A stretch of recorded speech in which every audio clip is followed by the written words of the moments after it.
ഓം ശാന്തി 19/7/2024. ഇന്നത്തെ മുരളിയുടെ main points. മധുരമായ കുട്ടികളെ, നിങ്ങൾക്ക് ഇരട്ട കിരീടധാരി രാജാവാകണമെങ്കിൽ നിറയെ സേവനം ചെയ്യൂ, പ്രജകളുണ്ടാക്കൂ. സംഗമത്തിൽ നിങ്ങൾക്ക് സേവനം തന്നെ ചെയ്യണം. ഇതിൽ തന്നെയാണ് മംഗളമുള്ളത്. നമ്മുടെ ലക്ഷ്യമാണ് ഏറ്റവും ഉയർന്ന ദേവീ ദേവതാ പദവി ലഭിക്കുക എന്നത്. അത് ലക്ഷ്മി നാരായണന്റെ പദവിയാണ്. അവർ ഇരട്ട കിരീടധാരിയാണ്. അവർക്ക് പ്രകാശത്തിന്റെ കിരീടവും ഉണ്ട്, രാജ്യത്തിന്റെ കിരീടവുമുണ്ട്. ഇങ്ങനെ ഇരട്ട കിരീടധാരി ആകുന്നതിന് നിറയെ സേവനം ചെയ്യണം, പ്രജകൾ ഉണ്ടാക്കണം. സേവനമെന്നാൽ മനസ്സിലൂടെയും സേവനം ചെയ്യണം, വാക്കുകളിലൂടെയും വേണം, കർമ്മത്തിലൂടെയും വേണം. ശരീരം, മനസ്സ്, ധനത്തിലൂടെയും സേവനം ചെയ്യണം. ഈ സംഗമത്തിൽ നാം സേവനം തന്നെയാണ് നന്നായി ചെയ്യേണ്ടത്. എന്തുകൊണ്ടെന്നാൽ ഇതിന്റെ ഫലം മുഴുവൻ കൽപ്പത്തിലും ഉണ്ടായിക്കൊണ്ടിരിക്കും. ഇത് തന്നെയാണ് ഏറ്റവും വലിയ മംഗളം. അതിനാൽ ബാബ പറയുന്നു, നിറയെ സേവനം ചെയ്യണം, പ്രജകളെ ഉണ്ടാക്കണം. ചോദ്യം: പഴയ ലോകത്തിന് വിനാശത്തിനു മുന്ന് ഓരോരുത്തരും ഏത് അലങ്കാരമാണ് ചെയ്യേണ്ടത്? ഉത്തരം: നിങ്ങൾ കുട്ടികൾ യോഗബലത്തിലൂടെ തൻ്റെ അലങ്കാരം ചെയ്യൂ. ഈ യോഗബലത്തിലൂടെയാണ് മുഴുവൻ വിശ്വവും പവിത്രമാകുന്നത്. നിങ്ങൾക്കിപ്പോൾ വാനപ്രസ്ഥത്തിലേക്ക് പോകണം. ഇതിനാൽ ഈ ശരീരത്തെ അലങ്കരിക്കുക എന്നത് ആവശ്യമില്ല. ഇത് വർത്ത് നോട്ട് എ പെനിയാണ്. ഇതിനോടുള്ള മമത്വം മാറ്റിയെടുക്കൂ.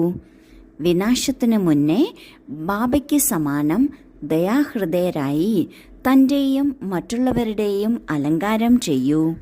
അന്ധരുടെ വടിയാകൂ. ഇന്ന് ലോകത്തിലുള്ളവർ തൻ്റെ ബാഹ്യ സൗന്ദര്യം വർദ്ധിപ്പിക്കുന്നതിന് വളരെയധികം ഉത്സുകരാണ്. എന്നാൽ ഈ സമയത്ത് തന്നെയാണ് ഏറ്റവും സുന്ദരനായ ബാബ വന്ന് എല്ലാ ആത്മാക്കളെയും സുന്ദരമാക്കുന്നതിനുള്ള സേവനം ചെയ്യുന്നത്. എല്ലാവരും സുന്ദരമാകുന്നത് പവിത്രമാകുമ്പോഴാണ്. ആരാണോ സ്വമേധയാ പവിത്രമാകുന്നത് അവരാണ് ഏറ്റവും സുന്ദരമാകുന്നത്. അവരുടെ അലങ്കാരമാണ് ഏറ്റവും ശ്രേഷ്ഠമായിട്ടുള്ളത്. പവിത്രമാകുന്നതിന് യോഗബലം തീർച്ചയായും വേണം. യോഗബലത്തിലൂടെയാണ് ആത്മാവ് ശുദ്ധമാകുന്നത്. ആത്മാവ് ശുദ്ധമാകുന്നതിലൂടെ വിശ്വവും ശുദ്ധമാകുന്നു. ബാബ ഓർമ്മിപ്പിക്കുകയാണ്, ഇത് വാനപ്രസ്ഥ സമയമാണ്. അതിനാൽ ശരീരത്തിൻ്റെ സൗന്ദര്യം വർദ്ധിപ്പിക്കുന്നതിന് അല്ലെങ്കിൽ ശരീരത്തെ മോടി പിടിപ്പിക്കുന്നതിൻ്റെ ആവശ്യമില്ല. കാരണം ഈ ശരീരവും ഈ ലോകവും വർത്ത് നോട്ട് എ പെനി, അതായത് നയാ പൈസയ്ക്ക് വിലയില്ലാത്തതാണ്. അതിനാൽ ഇവയോടുള്ള മമത്വം മാറ്റിയെടുക്കണം. എന്നാൽ വിനാശത്തിന് മുൻപ് തന്നെ ഏറ്റവും ദയാഹൃദയനായ ബാബയ്ക്ക് സമാനം നമ്മളും ദയാഹൃദയരായി നാം നമ്മുടെ സ്വന്തം അലങ്കാരം ചെയ്യണം, മറ്റുള്ളവർക്കും ചെയ്തു കൊടുക്കണം. ആത്മാവിൻ്റെ സൗന്ദര്യം വർദ്ധിപ്പിക്കുന്നതിലൂടെ ശരീരവും സുന്ദരമാകും എന്നത് ലോകത്തിലുള്ളവർക്ക് പറഞ്ഞു കൊടുക്കണം. ലോകത്തിലുള്ളവർക്ക് വഴികാട്ടി ആകണം. ധാരണയ്ക്കുള്ള മുഖ്യ സാരം: 1. അമരലോകത്തിലേക്ക് പോകുന്നതിന് സംഗമത്തിൽ സന്തോഷത്തിൻ്റെ സമ്പത്ത് നിറയ്ക്കണം. ടൈം വേസ്റ്റ് ചെയ്യരുത്.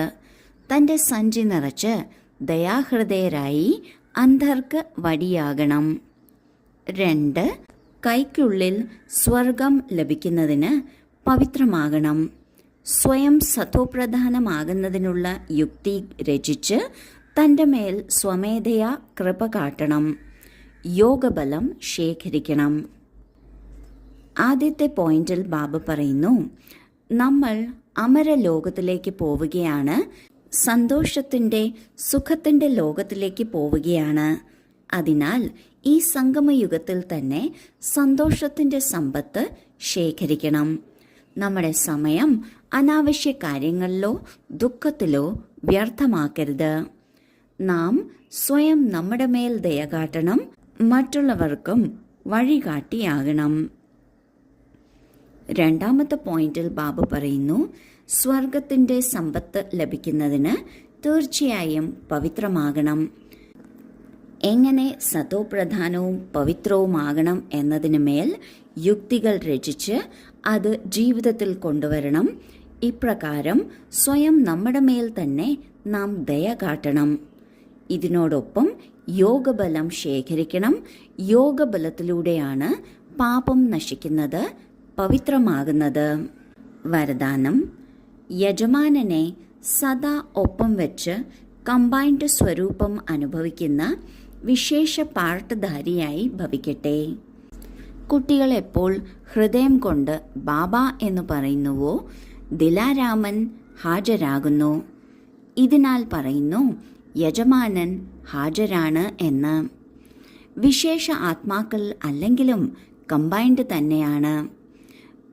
ലോകർ പറയുന്നു എവിടെ നോക്കിയാലും അവിടെ അങ്ങ് തന്നെ അങ്ങാണ്. കുട്ടികൾ പറയുന്നു നമ്മൾ എന്ത് ചെയ്യുന്നുവോ എവിടെ പോകുന്നുവോ ബാബ ഒപ്പം തന്നെയാണ്. പറയാറുണ്ട് ചെയ്യുന്നവനും ചെയ്യിപ്പിക്കുന്നവനും എന്ന്. അപ്പോൾ ചെയ്യുന്നവനും ചെയ്യിപ്പിക്കുന്നവനും കമ്പൈൻഡ് ആയിരിക്കുന്നു. ഈ സ്മൃതിയിലിരുന്ന് പാർട്ട് അഭിനയിക്കുന്നവർ വിശേഷ പാർട്ട്ധാരി ആയിത്തീരുന്നു. ലോകത്തിലുള്ള ഭക്തർ പറയുന്നു എവിടെ പോയാലും അങ്ങ് തന്നെ അങ്ങാണ് എന്ന്. എന്നാൽ നമ്മൾ കുട്ടികളുടെ അനുഭവമാണ് എവിടെ പോയാലും എന്ത് ചെയ്താലും എവിടെ ആയിരുന്നാലും ബാബ സദാ ഒപ്പം തന്നെയാണ് എന്നത്. ബാബയെ ഒന്ന് ഓർമ്മിച്ചുവോ ഉടൻ ബാബ ഹാജരാകുകയാണ്. ബാബ എന്നാൽ ലോകത്തിൻ്റെ തന്നെ യജമാനൻ. ബാബ ചെയ്യുന്നവനും ചെയ്യിപ്പിക്കുന്നവനുമാണ്. നമ്മൾ നമ്മുടെ ശരീരം ബാബയ്ക്ക് നൽകുന്നു, ബാബ ശരീരത്തിലൂടെ ചെയ്യിപ്പിക്കുന്നു.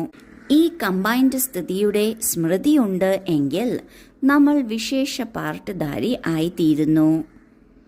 സ്ലോഗൻ: സ്വയം ഈ പഴയ ലോകത്തിലെ ഗസ്റ്റ് എന്ന് മനസ്സിലാക്കൂ. എങ്കിൽ പഴയ സംസ്കാരങ്ങളെയും സങ്കല്പങ്ങളെയും ഗെറ്റ് ഔട്ട് ചെയ്യാൻ സാധിക്കും. ഈ ലോകത്തിൽ നമ്മളൊരു അതിഥിയാണ് എന്ന് മനസ്സിലാക്കുകയാണെങ്കിൽ ഇതൊന്നും നമ്മുടേതല്ല എന്ന വാസ്തവികത നമ്മൾക്ക് അനുഭവിക്കാൻ സാധിക്കും. ഇതിലൂടെ പഴയ സംസ്കാരങ്ങളെയും പഴയ ലോകത്തെയും സങ്കല്പങ്ങളെയും എല്ലാത്തിനെയും തന്നെ മാറ്റിയെടുക്കാൻ സാധിക്കും.